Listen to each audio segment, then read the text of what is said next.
qualidade da democracia. Por José Álvaro Moisés. Professor Moisés, qual o tema da coluna hoje?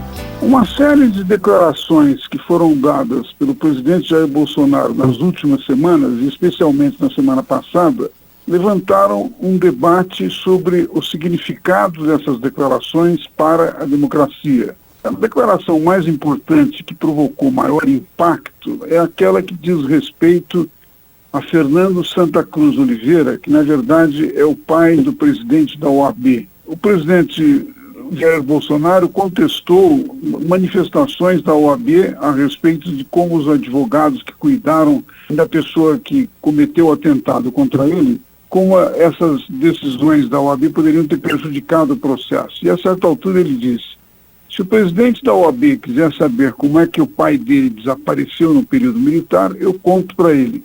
Isso suscitou indagações sobre se o presidente teria detalhes sobre o que ocorreu depois da prisão de Fernando Santa Cruz Oliveira durante o período militar, quando, depois de preso, desapareceu, nunca mais voltou, e a família teve depois conhecimento de documentos das próprias Forças Armadas, segundo as quais ele teria sido morto durante o período em que estava preso, depois de tortura.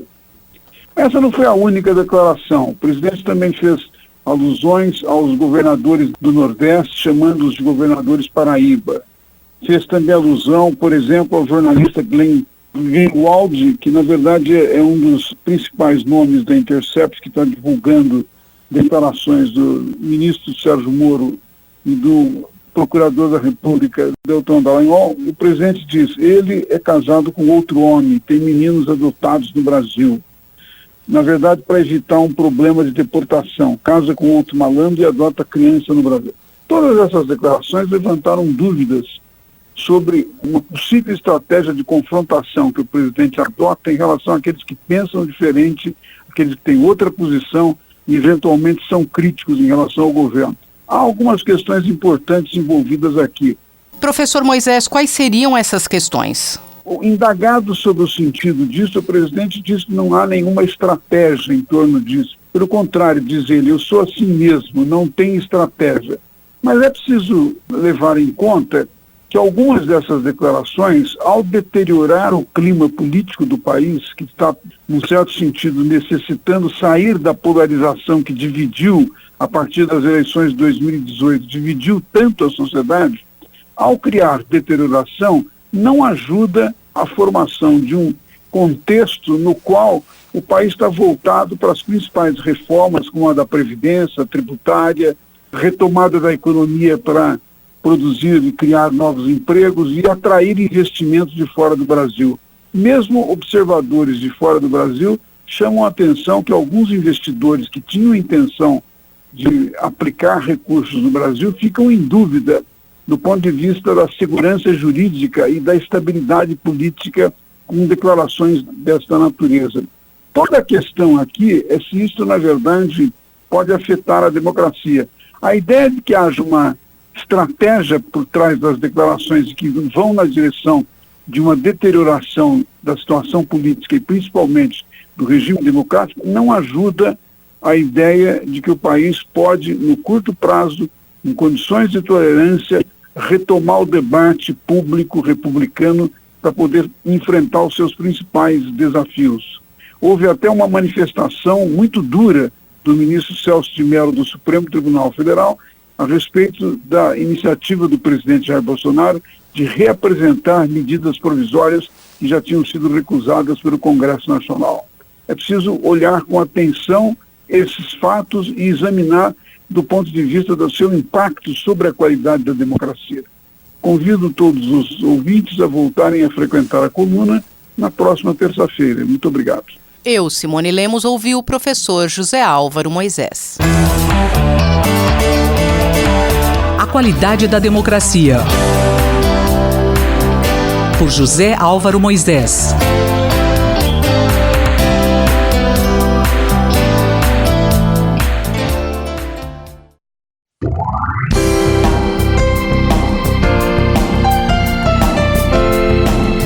Diplomacia e Interesse Nacional, pelo embaixador Rubens Barbosa. Você é sempre bem-vindo ao nosso Diplomacia e Interesse Nacional. O tema de hoje, o Brasil e o acordo comercial com os Estados Unidos. Embaixador, já dá para sonhar com um acordo de livre comércio com os Estados Unidos? Olha, a visita do secretário de Comércio americano, Wilbur Ross, semana passada, reviveu essa ideia de um acordo comercial do Brasil com os Estados Unidos. E essa ideia foi reforçada com o pronunciamento do próprio presidente Trump, respondendo a uma pergunta lá em Washington. Mas a gente tem que, de maneira muito objetiva, examinar as declarações oficiais de intenção e a realidade que nós estamos vivendo. Aqui no Brasil, o ministro Paulo Guedes disse que oficialmente as negociações do Brasil e dos Estados Unidos para um acordo comercial já começaram. O Trump, como eu falei, disse que vamos trabalhar para um acordo com o Brasil. O próprio secretário de Comércio, o Marcos Troio, aqui no Brasil, disse que o objetivo é trabalhar um acordo mais amplo, incluindo produtos e tarifas. São declarações oficiais. Agora, na realidade, o que essas declarações significam? O próprio secretário de Comércio, em uma de suas declarações, disse que esse acordo é uma perspectiva, não podia ser encarado como uma coisa de curto prazo, é um acordo que vai ser negociado gradualmente e em uma reunião, inclusive, em que eu estava, na Fiesp, ele disse que inicialmente nós teríamos que discutir um acordo de investimento e acordos de facilitação de comércio para mais tarde pensarmos em um acordo de livre comércio. Então, essa possibilidade é muito positiva para o Brasil. Nós estamos falando da maior economia, maior potência global. Agora, na realidade, os Estados Unidos hoje estão com uma política de comércio exterior muito restritiva. Não só eles saíram do acordo lá com a Ásia, a parceria transpacífica, como não concluíram ainda a negociação com a União Europeia e renegociaram o NAFTA, né, com um viés protecionista. Então, a gente tem que tomar uma certa cuidado, cautela, quando a gente fala da negociação imediata de um acordo com os Estados Unidos. Eu acho que é muito importante. Nós temos que avançar nessa agenda de simplificação, de desburocratização para melhorar a relação comercial com os Estados Unidos.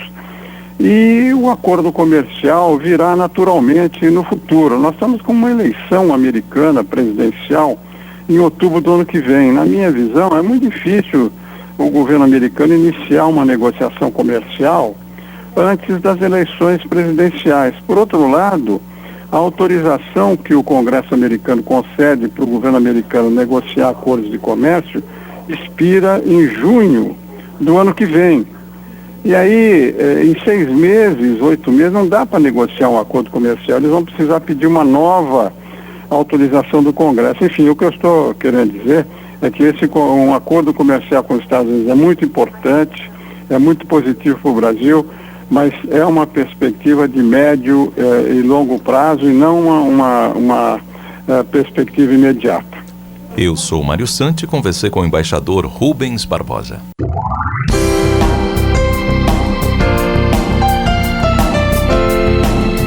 Diplomacia e Interesse Nacional, pelo embaixador Rubens Barbosa.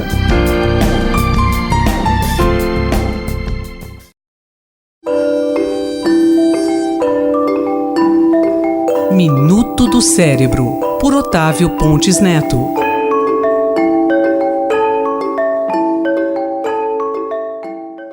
Professor, demos novidades sobre o diagnóstico da doença de Alzheimer? Bem, a doença de Alzheimer é uma doença neurodegenerativa que provoca uma perda progressiva das funções cerebrais, como a memória, a linguagem, o raciocínio, a capacidade de cuidar de si próprio, E ela afeta milhões de pessoas em todo o mundo, é uma das principais causas de demência, E um dos principais achados que tem sido implicado na origem da doença como causa da doença de Alzheimer é uma deposição anormal de uma proteína chamada beta-amiloide, que se acumula no cérebro desses pacientes e leva à perda neuronal. Então está diretamente implicado na origem de como a doença de Alzheimer se inicia no cérebro.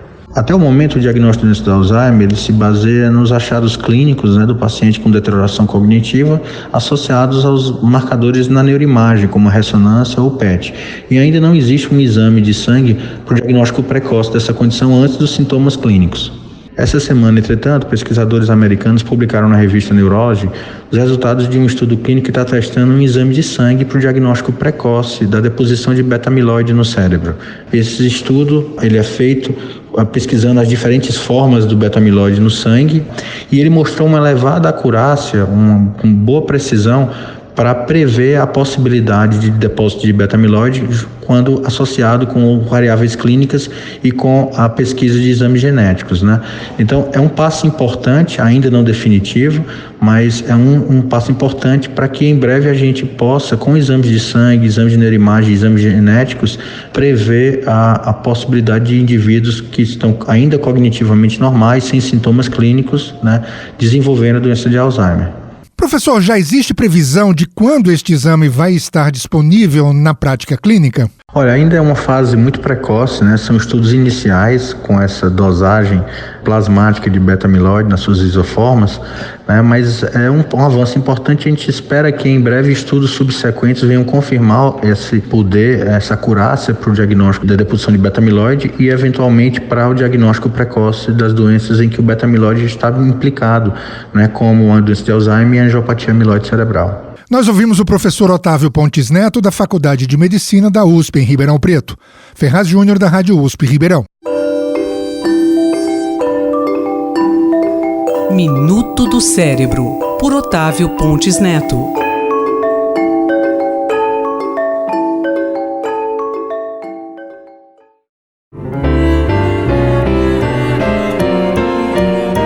Doutor Bartô e os Doutores da Saúde. Com João Paulo Lotufo. Dr. João Paulo Lotufo, várias são as notícias no último mês sobre tabagismo e álcool. Quais foram as mais importantes, hein?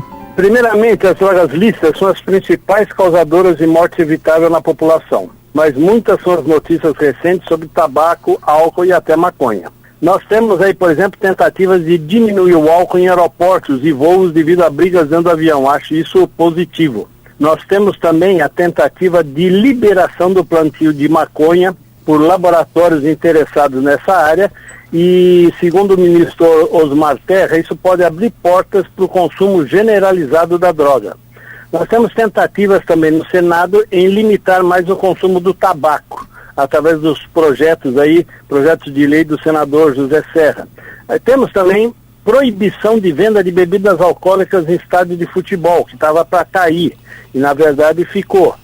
Temos também novas notícias sobre a proibição de fumo em locais de eventos esportivos, porque estavam querendo permitir a venda de tabagismo dentro dos estádios. E vi até uma notícia recente sobre o lançamento de cerveja sem álcool para cachorros. Era só o que faltava, Ou seja, o assunto das drogas lícitas e o interesse financeiro de empresas nesses quesitos, o interesse da mídia que pode, com as proibições e restrições, perder espaços na propaganda, tudo isso faz parte do conflito de interesse financeiro nessas questões. O grande problema disso tudo é a falta de percepção do uso das drogas, principalmente pelos nossos jovens e pais. Conversando com meus alunos residentes lá no hospital universitário e mesmo com pacientes do ambulatório pediátrico geral e do ambulatório de cessação de tabagismo, a gente notou que a percepção do risco do cigarro é total, chegando a ponto de todos acharem absurdo o fato de que médicos atendiam fumando no HU até 2005.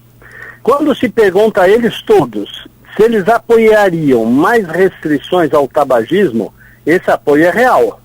Quando se pergunta sobre o apoio de todos em relação à proibição, por exemplo, de festas open bar, ou outras medidas, como vender bebida alcoólica a céu aberto, poucos apoiam essas medidas de restrição do álcool e a maioria se posiciona indiferente ou contra as possíveis restrições ao consumo de bebida alcoólica.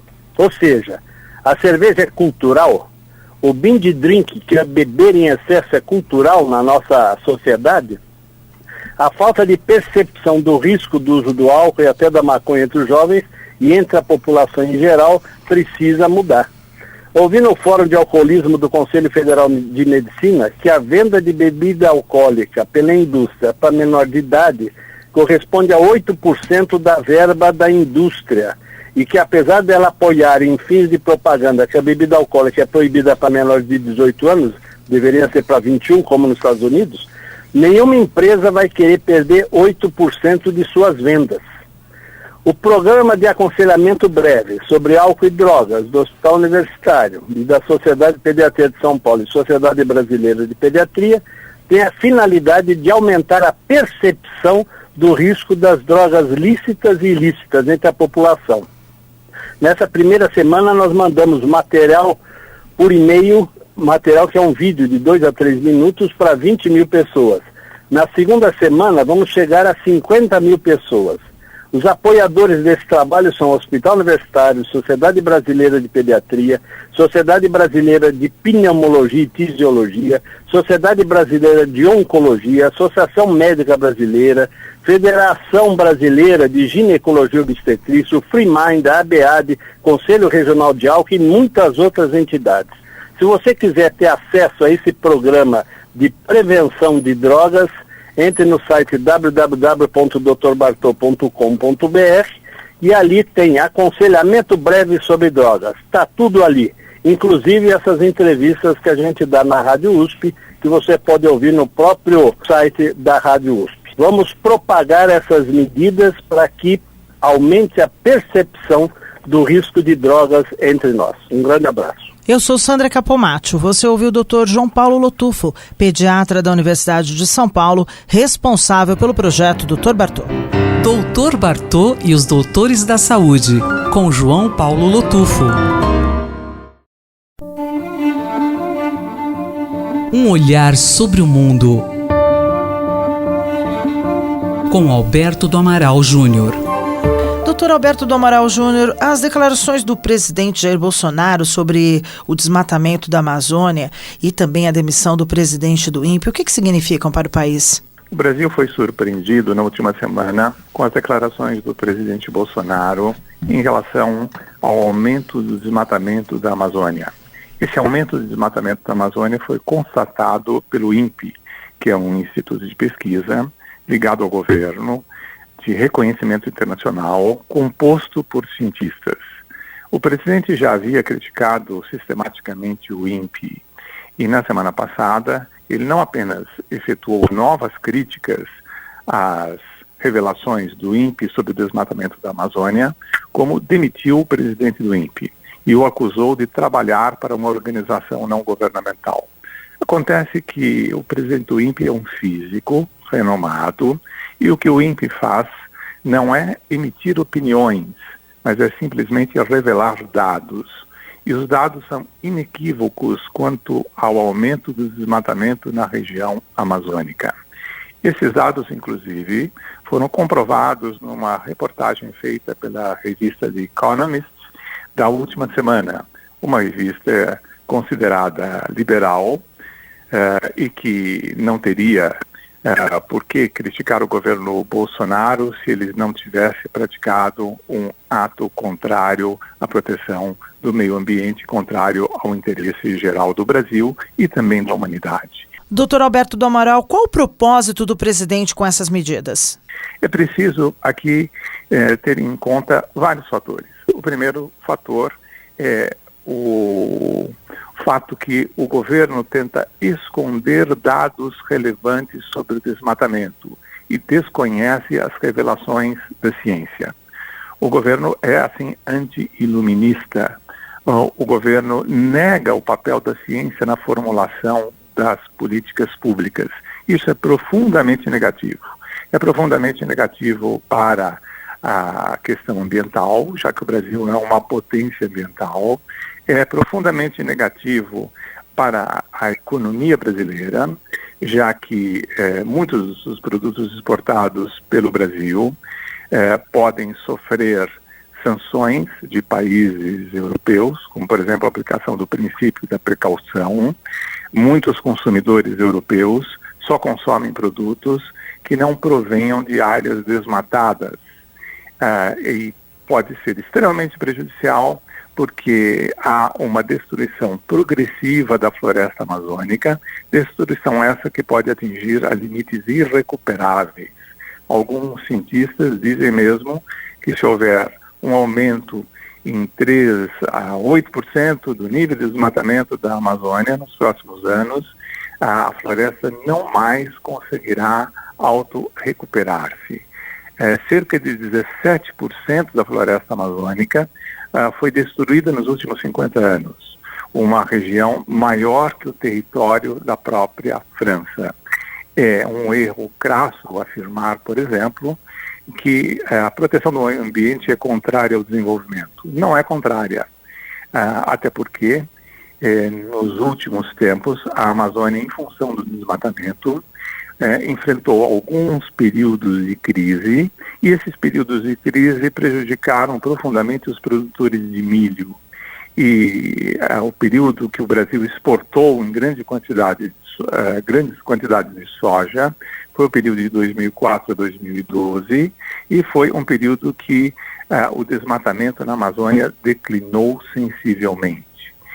Nós estamos, portanto, diante de uma ameaça sensível ao meio ambiente no Brasil, a uma política contrária ao desenvolvimento sustentável, a prática de atos sistemáticos de destruição da floresta amazônica que ameaçam a sua recuperação e que colocam em risco não apenas a população brasileira, mas a população de todo mundo, porque a floresta amazônica funciona como uma espécie de proteção às mudanças climáticas, ainda que frágil.